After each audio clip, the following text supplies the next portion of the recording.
On the evening of July 30th, 2008, Greyhound bus 1170 was traveling from Alberta toward Ontario, Canada. The passengers aboard were expecting a routine trip, but instead were about to be witness to one of the most horrifying and gruesome murders that Canada has ever seen. The disturbing events would leave a man named Tim McLean dead and others mentally altered for the rest of their lives.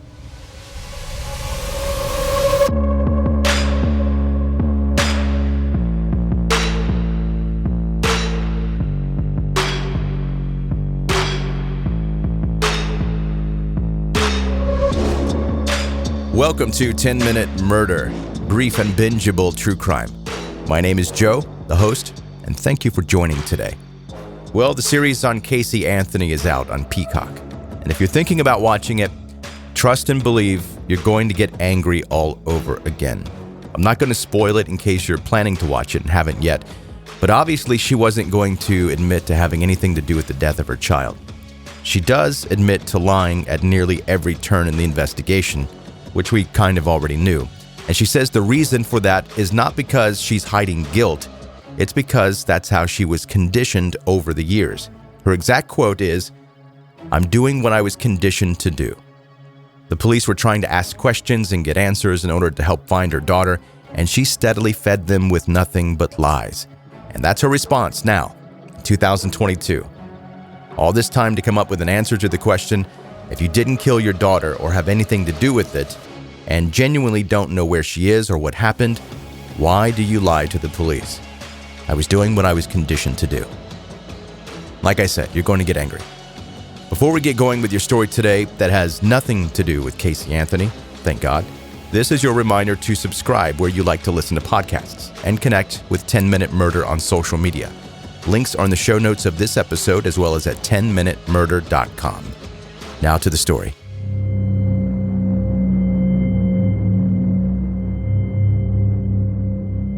Tim McLean was born on October 3rd, 1985, at Victoria General Hospital in Winnipeg, Manitoba, Canada. He grew up in Winnipeg and had an enormous extended family, including grandparents, aunts, uncles, and cousins. He was an active person who loved soccer, football, and motorbikes. Tim was described as a charmer and a free spirit who spent much of his time traveling and meeting new people. This zest for life and people could be what first drew Tim to the carny lifestyle. He would end up taking a job at the Red River Exhibition, a traveling carnival. Tim quickly realized how much he loved the carnival. The job afforded him the fast-paced and traveling lifestyle that he had always craved, while also being able to talk and meet new people during his time running rides on the Midway. By 2008, he was working as a carnival barker in Edmonton, Alberta. Tim had a happy life and could never have predicted that it would end in the most senseless and violent of ways at the hands of a complete stranger. Vince Lee was born on April 30th, 1968 in Dandong, China.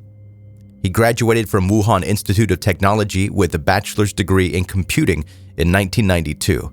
He worked in Beijing as a computer software engineer from 1994 to 1998 before immigrating to Canada in 2001. Vince's first bout of trouble came a few years later when he was institutionalized sometime after gaining his citizenship. He was found by officers following the sun, something he claimed God told him to do.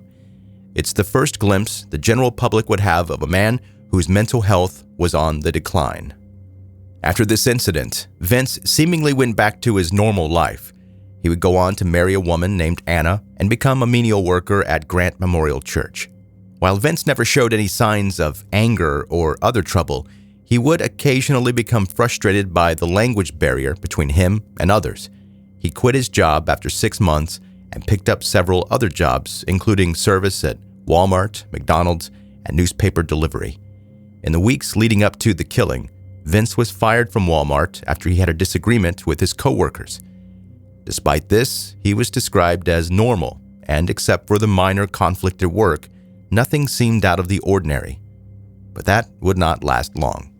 Vince was reportedly harboring disturbing thoughts about aliens and would later claim that God had chosen him to vanquish them. At the time, Vince didn't have access to proper mental health, and just 4 weeks after being fired, Vince would be arrested for murder. On July 20th, 2008, Tim McLean left Edmonton for Winnipeg on Greyhound bus number 1170. He was on his way home from work and sat in the last seat, one row in front of the bathroom. Vince Lee, on the other hand, had spent the night on a bench outside of a grocery store. He sold his laptop and other personal belongings while he waited for the bus. The bus eventually made a stop in Erickson, Manitoba at around 6 p.m., where Vince stepped on the bus as a passenger. Other passengers later said that they thought Vince seemed like an agitated person and a little confused as he climbed aboard, but that he never seemed like a threat. Vince sat at the front of the bus. The ride was quiet and peaceful. When the bus pulled up into a rest stop for a scheduled break, many of the passengers exited the bus to stretch, use the restrooms, or pick up snacks for the remainder of the trip. Vince was one of the people who got off the bus, but when everyone piled back on board, Vince took an empty seat next to Tim at the back. It was reported that Tim was friendly, and their exchange was very minimal. Tim put on his headphones, leaned his head against the window as he dozed off. Suddenly, screams of horror rang out throughout the Greyhound bus. Vince Lee had pulled out a large hunting knife and began to repeatedly stab Tim McLean in the neck and chest. Tim tried to fight back, but was overpowered by the violent attack, and he fell to the floor. The bus driver pleaded with Vince to stop as he pulled to the side of the road and opened the doors so that the panicked passengers could rush outside. Vince stayed on the bus where he continued his attack, eventually decapitating Tim and showing off the severed head of his victim to the horrified passengers looking on through the window. Vince began to sever and eat parts of Tim's body and flesh. When the Canadian police, or the RCMP, arrived on the scene, there was a standoff of 4 hours with the killer. When Vince tried to make a run for it, he was quickly detained and placed in handcuffs. The police would later find the victim's ear, nose, and tongue in Vince's pockets. Tim's eyes and a portion of his heart were never found, leading investigators to assume that Vince had eaten them.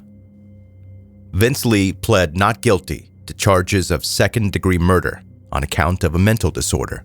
A psychiatrist said that Vince committed the attack believing that Tim McLean was an alien God told him to kill. Vince would be diagnosed with schizophrenia, and the judge ruled that he was not criminally responsible for the killing. Vince was sent to a mental health center but was released in 2016 after 6 years. Doctors believe that under the right medication, he poses no threat to the public and he currently lives free. Tragically, Tim wasn't the only victim. One of the officers who first responded to the scene, Ken Barker, would struggle with PTSD for years after witnessing the event. His mental health declined in the months after Vince Lee was released and eventually would lead to his suicide. Many passengers on the Greyhound bus number 1170 that night have reported struggles with PTSD and their mental health, with some experiencing nightmares, others falling to alcoholism to cope, and even being unfit to care for their children after the trauma. 5 months after Tim McLean was murdered, his son was born. Tim's son has become a light for Tim's family, who still struggle to make sense of his death. Vince Lee has since apologized for his actions and seems to recognize the magnitude of what he's done, but no apology can bring back the life he took in cold blood. Though his undiagnosed mental illness does give greater insight into why he committed such a heinous crime, it does nothing to justify it. Is it possible that Vince Lee has been able to manage his mental health illness enough that he no longer poses a threat?